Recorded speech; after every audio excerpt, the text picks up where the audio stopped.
Asin. Is asin or not asin? Ito'y common na tanong mga kahabi, no, sa paggamit ng asin sa ating fish keeping. Ang paggamit ng asin ay ito ay nakakabuti, no, sa ating mga alagang isda. No? At ito ay traditional na ginagamit noon pa, no? Doon pa sa mga panahon nang nag-start yung fish keeping. So, particularly sa Japan, ito ginagamit nila doon sa mga kanilang mga koi pan. Ginagamit ito sa kanilang mga mud pan at nilalagyan nila ng mga asin. However, kalaunan mga kahabi, ang asin ay naabuso. Kumbaga naging rampat ang paggamit ng asin. Nagiging nagiging abusive. Kaya dumating yung panahon na yung mga bakterya na tinitreat ng asin ay hindi na kaagad napapatay sa asin. Okay, noon effective yung asin kahit konting salinity, nako-cure kaagad or na-address kaagad yung problema sa bakterya. Pero ngayon mga kahabi, kasi naging abusive yung paggamit ng asin, ay hindi na siya naging effective. Kasi ginagamit na nila yung asin as prevention.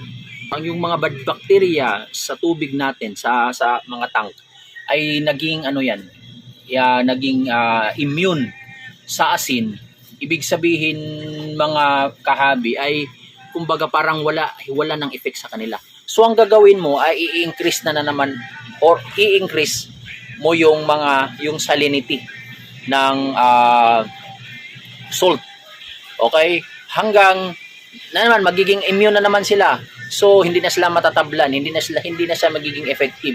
So ngayon i-increase mo naman.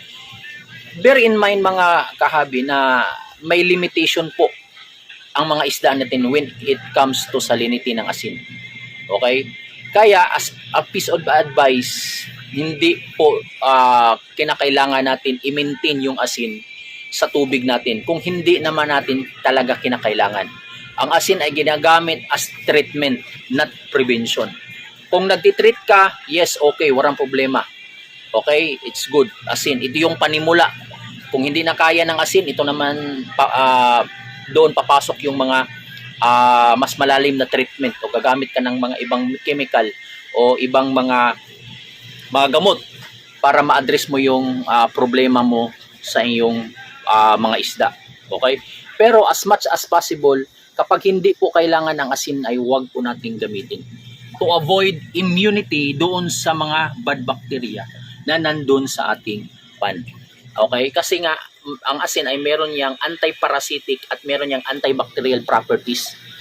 Okay? So, kapag hindi yan, kumbaga, kung casual mo yan ginagamit, kahit wala ka namang tinitreat, yung hindi naman kinakailangan as nilalagyan mo lang dun sa tank mo as prevention, yung mga bacteria dun ay magiging immune sa asin. Kaya pagdating dun sa treatment ay mahihirapan ka na, hindi na siya gaanong effective kasi nga immune na sila.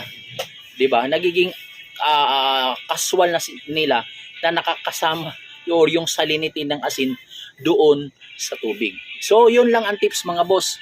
Huwag gagamit ng asin kung hindi kinakailangan. Gagamitin lang yan kung ito ay treatment. Okay? Happy fish keeping!